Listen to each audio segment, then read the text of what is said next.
বলতো কোরআনের কোন আয়াতটা সবচেয়ে সেরা?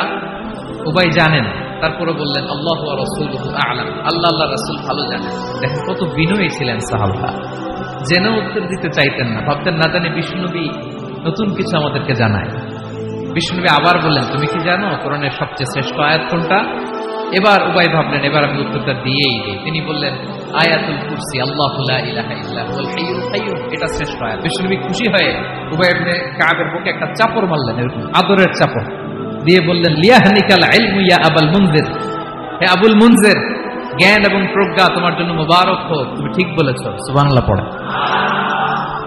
তাহলে এই প্রথম ইনফরমেশনটা আজকে জানলাম। কোরআনের সর্বশ্রেষ্ঠ আয়াতের নাম,